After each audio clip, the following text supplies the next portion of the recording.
My name is Sydney, and I'm a massage therapist. I am Nathan, and I am a logistics broker. I would probably say Nathan, just because with the new baby and like all of the stuff that we've kind of been going through over the past, like from pregnancy to this point, it's just kind of like she's all consuming. And so with her, my mind, especially after having the baby, has been very much honed in on, is she okay? Is she alright? I love her so much. Oh my gosh, she's so cute. Oh my gosh, she's so new. And so I think for me, trying to reframe and come back to like the way that it was like before the baby, I guess, and making sure he feels like seen, loved. I try my best to, like, when I think about it, be like, I love you, right? But I think I could do a better job at expressing that more. It'd probably be my stepmom. She doesn't like that title, even though that's just what she is. But it's at times she doesn't. She makes it seem like I don't show her love, even though she's been there pretty much. Because it was basically me, my dad, and my brother growing up. Like my dad was the one that took custody of us, and so it was just him.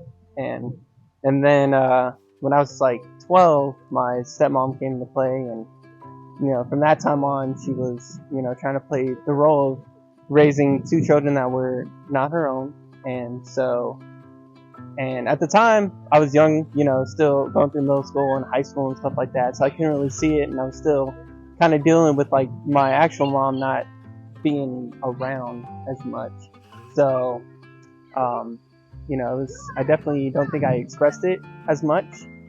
But now looking back on it, I definitely see like all the things that she's sacrificed and done for us. And she now has, her and my dad had my sister, so that's like her own kid and stuff like that. But even then, like even having her own kid and then still having me and my brother around, like it wasn't at all where we felt like she didn't love or care for any of us.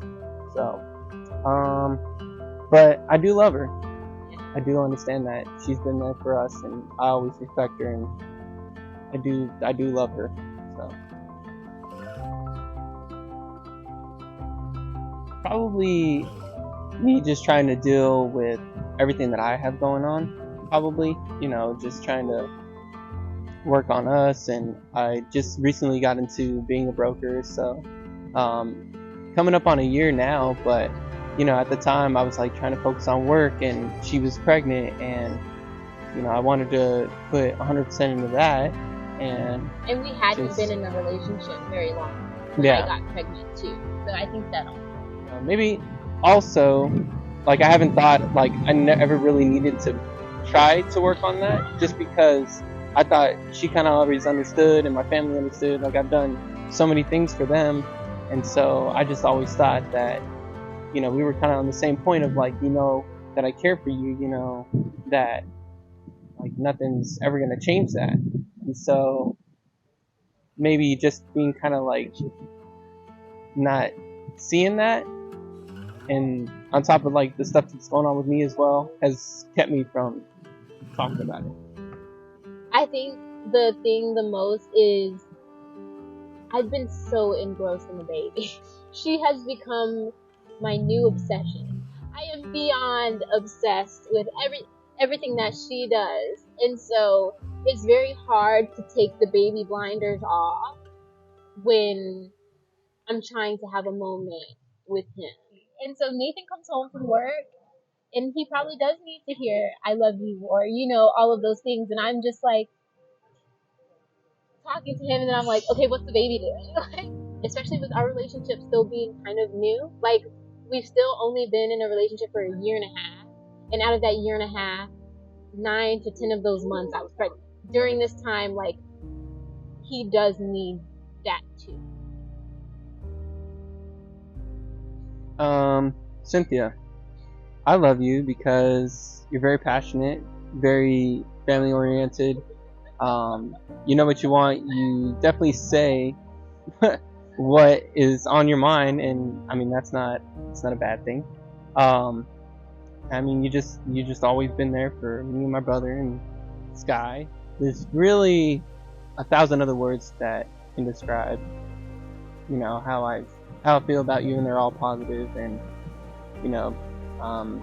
I guess on my part, I'm sorry if it's something I haven't shown as much or talked about as much, but I definitely do love you. I love you guys and the family, and now we got a whole nother family to share that with, and I definitely appreciate everything that you've done for us. I love you, Nathan. The thing that I think that I love, probably I'd say the most at this point in our relationship, is the fact that, especially since becoming a mother, you just create a space for me to be so genuinely and authentically myself that I have not had with anybody else, I think, in my entire life. And like the reason that I'm able to show up in this life now the way that I do and be even more confident in myself is, I would say, hugely like accredited to like the love that you show me every day. And I love that so much. Like the fact that I feel like I'm in the headspace to be able to be a good mother and provide like the love and the care to our daughter that I do is because of how you love me. But it feels so great to just be able to know that like no matter how I am every day, that I always have you. And it's just so comforting.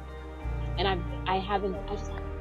Not with my parents, not with my friends fully, and just from the moment that we started dating, it has felt so natural and fun. I do also want to say, for the record, I'm going to put this on camera, that I do love your corny jokes. Wow. I give him such a hard time about how corny he is all the time, and like he tries to go out of his way to make me laugh, and I'm just like, oh, but I do love it. I know that if I didn't have it, I would be very sad. I mean, that's how I know I won you. I know. Yeah, whatever. Her mom likes him. Oh my god, we're not going to talk about it. Her mom loves him. Oh my god. Nathan and Sydney were taking a leisurely stroll in the park with their baby girl when I walked up and asked if they'd be open for an interview. Can you believe for even a moment that Sydney said no initially because she was a little shy? She's truly one of the most expressive, jovial, and outgoing people I've interviewed to date. Nathan, on the other hand, was kind of whatever about it and didn't care either way. I'll bet you never would have guessed that one, right? I really enjoyed my time with Nathan and Sydney because their relationship is new, everything is growing, and they really just seem to be very happy together. They are tired, but happy nevertheless. I want to thank you both, Nathan and Sydney, for being open and vulnerable. Your stories and your backgrounds are similar to so many who may be watching right now, and just the fact that you're choosing to come together in a way that's collaborative and intentional is truly inspiring. We can't always control the environments that we're raised in or mend broken homes that we may have come from, but we can always strive to create more balanced and healthy homes for ourselves. Nathan and Sydney are a prime example of what this looks like. They're determined to create the best life they can for their baby daughter and nurture and grow their love for one another. Nathan and Sydney, thank you for making me smile and laugh. You two have a very good thing going, and I'm excited for your continued success as a family. And to our viewers, thank you for watching. Your viewership is extremely important to the success of the channel, so if you enjoyed what you saw here and you'd like to see more videos like it, please remember to give it a thumbs up. Also, if Nathan and Sydney's stories resonated with you in a positive way, I'd highly encourage you to leave some encouraging words for them down in the comments below. Consider supporting the channel by clicking the link in the description where you can shop at my online apparel store, stylylifedesigns.com. There you'll find hoodies, hats, and t-shirts with positive and relevant themes to complement your lifestyle. When you shop, know that a portion of the proceeds from anything you buy will help contribute to the creation of more positive content just like this. Real people, real life, real love. Until next time, I've been Kevin with the Shared Heart Experiment. Be good to each other. Thanks for watching.